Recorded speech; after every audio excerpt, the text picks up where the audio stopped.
turn for the worst in 2 months' time, according to the tower. Let's see. Another blistering cold will certainly prove difficult.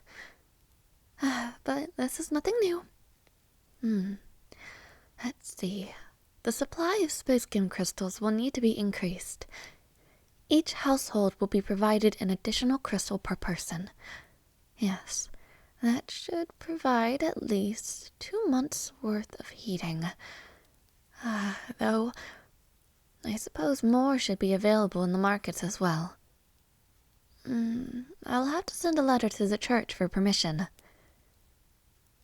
I'll have to get on that later. Perhaps tomorrow, if there's time after the feast. Speaking of the feast.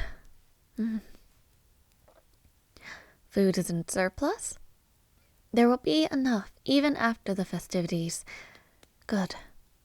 Plenty of grain and smoked meats. The greenhouses are well kept, but, if need be, I'll ask for assistance from the academy. I'll have to order more blankets and clothes for the northern provinces as well. There's much to do. At least Anium will be back soon from his duties to help, and the festivities will be over, so we'll get a little bit of quiet. Oh, and we'll increase wages for the staff. It is the least we could do. Check. I'll need to put a cap on that, and the ballroom does need a bit of fixing up. And we'll need to travel soon. Let's see. Have to check those letters on the desk later. And it is best if I discuss that with Anium.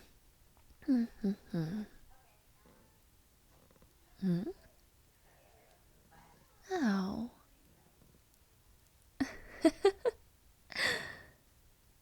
I know those voices from anywhere. Come on in, my sweets. Good day, my darlings. Oh, come here. I missed your faces. Give Mama a big hug. You're so warm. You too, Arlan. I know you're 11 now, but no one is ever too big for a hug from their mother. Good. Oh, here, sit next to me. I love you all very much. It is a rather chilly morning, isn't it? And it isn't even the worst of it. It will get much colder within the next few months. The cold from Mount Campy will swiftly make its way down Pencos. Here, wrap these blankets around yourselves.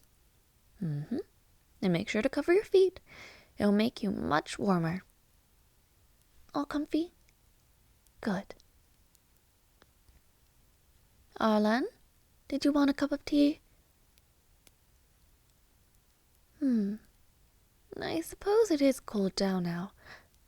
Elena, would you be a dear and bring a fresh pot of tea for me? Thank you.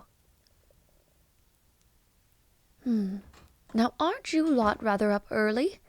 I intended to let you all sleep in. It will be a busy day, and I wished for you all to be nice and well rested. Did they now? I suppose Alessia and Ulrich were rather energetic this morning. But you two know better than to wake up your brother like that. Arlan works very hard, and gets quite tired from all his studies. That's right. He'll be taking his exams soon. Well then, I suppose he must have been also quite excited for the festivities. You've always looked forward to this time of year ever since you were small as Ulrich and Alessia. Do you know what day it is, my little ones? That's right, the Northern Solstice. You two might not exactly remember, but you've both certainly enjoyed this holiday. I think this year you will all make memories that will last you a lifetime. It is finally back in full swing, and you will all be able to participate in the Northern Solstice the way it was supposed to be. The church has been working very hard with all of the regions. Finally, this year, Claris will also be able to participate fully. Ah, yes. Arlan, you've never quite experienced it truly either, though I'm sure you will enjoy the second day's feast. Yes, there will be plenty of potatoes, enough for everyone, indeed.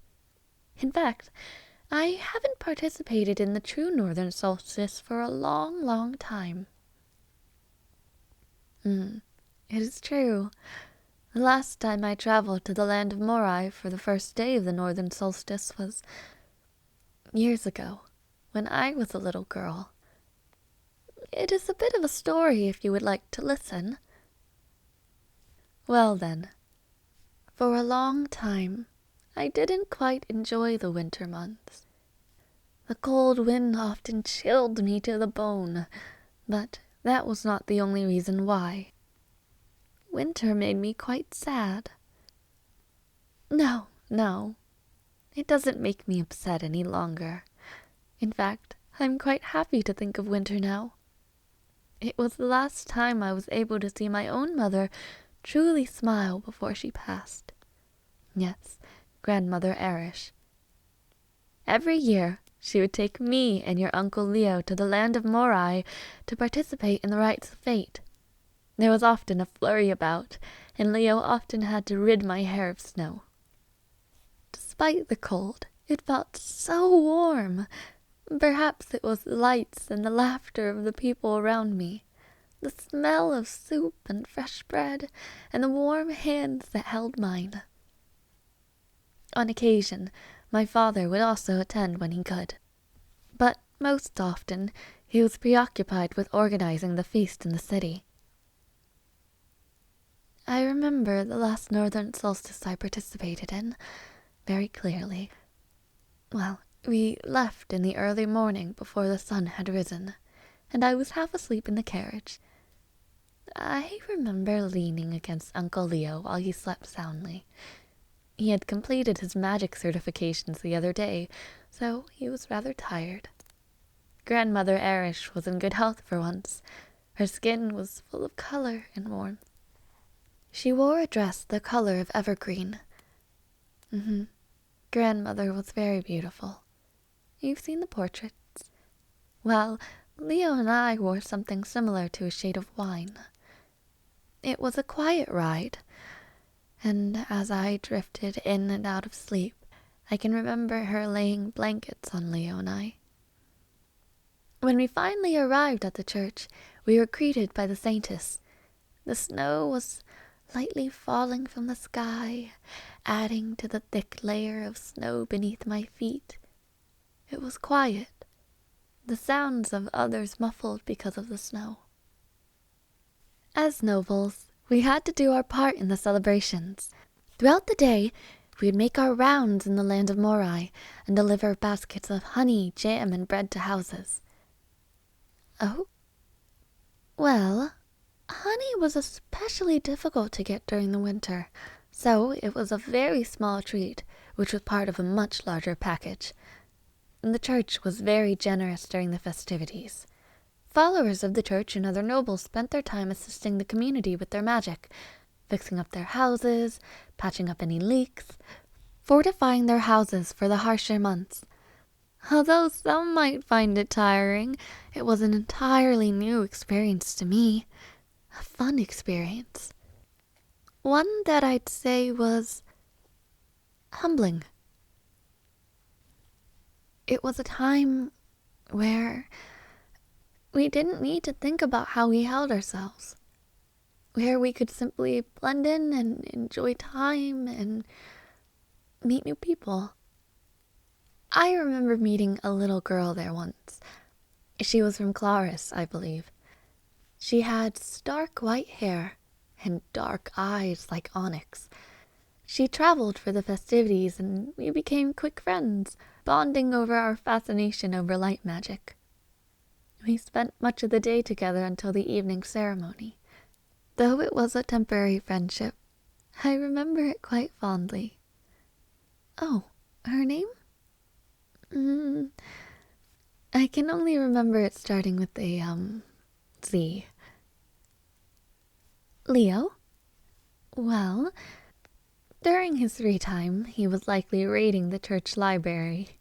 He'd always loved to read, as should you all. But anyhow, in the evening, we reconvened for the rites of fate. It was a long-held tradition in which the saintess, as well as the leader of the church, intertwined their magic to peer into fate. The ceremony was always so beautiful. Lights sparked and weaved above the crowds, almost like watercolor paint. For each of us, we saw images of what might be. For me, well, I saw a vase of roses. I wasn't sure what it meant, and for a long time I had forgotten about it. But if you didn't know, while your father worked as my guard, he would bring me a vase of fresh roses every morning. It didn't even occur to me until much later. But there, under the beautiful lights, as the rites were completed, I held tightly to Leo and my mother. He felt so warm and so right. Smiles were spread across each of our faces. It is a memory I will never forget. And so it makes me rather happy now to think about it. It is a good memory. And I hope that this year will be a good memory for you all too. Yes, your father will be there. That does remind me, we won't be able to have a meal with your father until the evening. No, I'm sorry, my dears. He went off to the church last night in preparation for his duties. He needed to be there very early in the morning. You were all in bed when he left, so he didn't get a chance to say goodbye. But no worries. After our midday meals, we'll be there in time for the rites of fate, as well as your father's ceremony. Oh?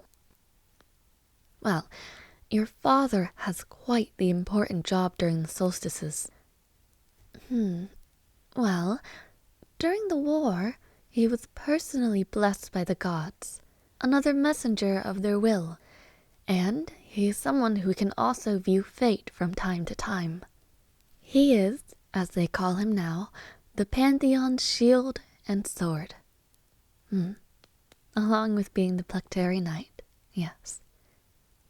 During the Northern and Southern Solstice, he renews his fealty to the new and old gods, declaring that defending their will is his sworn duty as their chosen servant. Oh, well, this may be a bit difficult to understand, but in a way, it is like he is saying thank you for their help, and that he will also help them.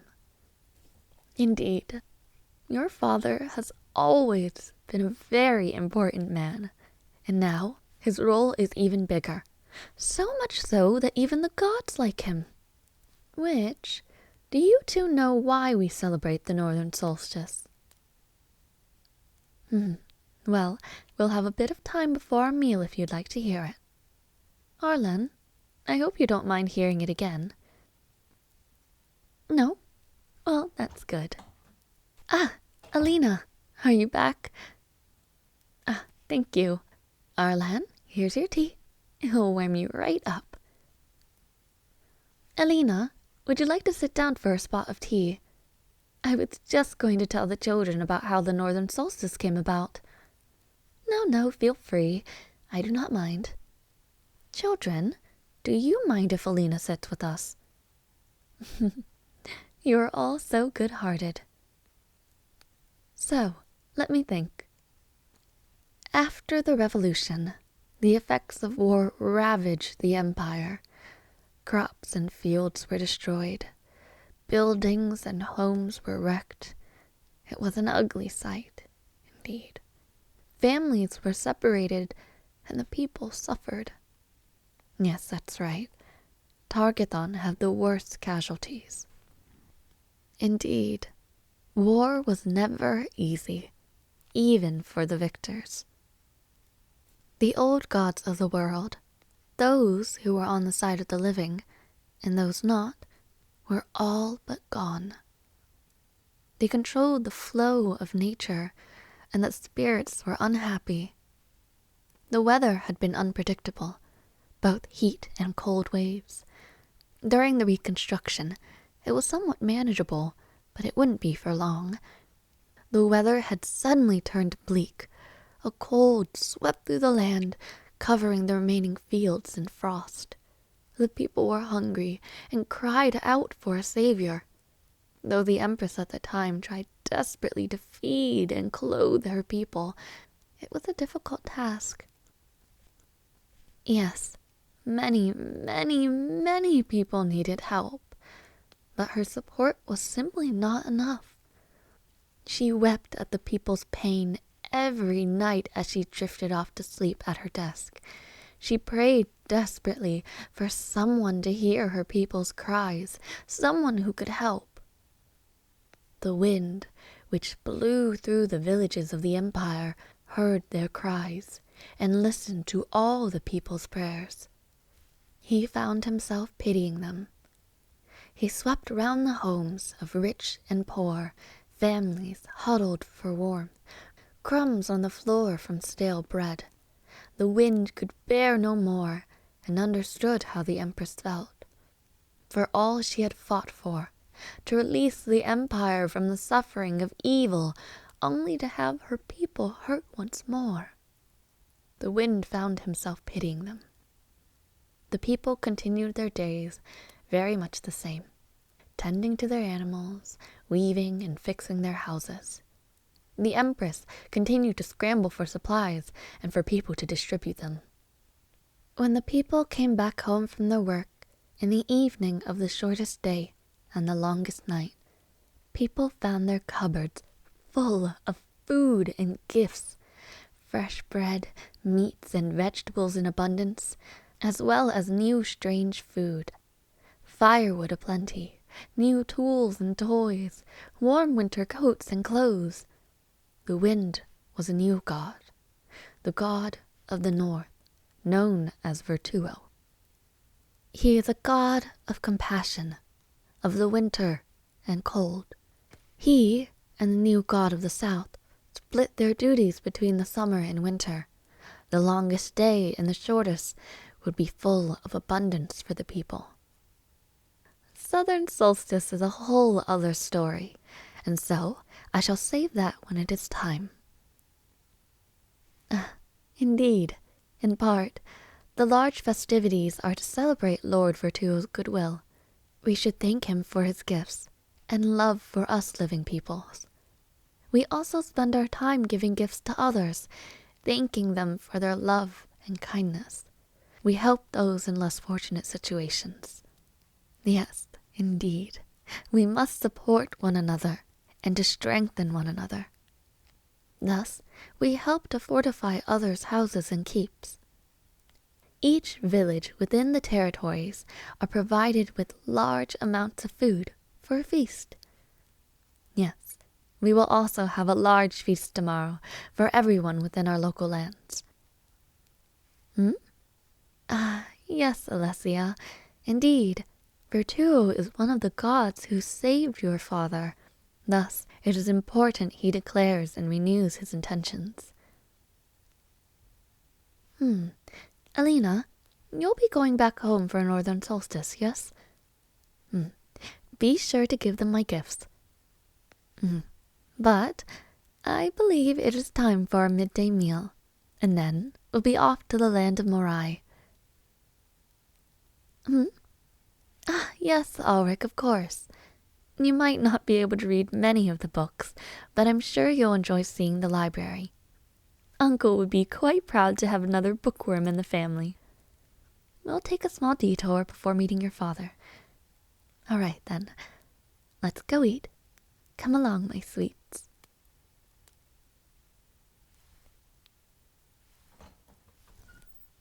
Anium, my darling. There you are.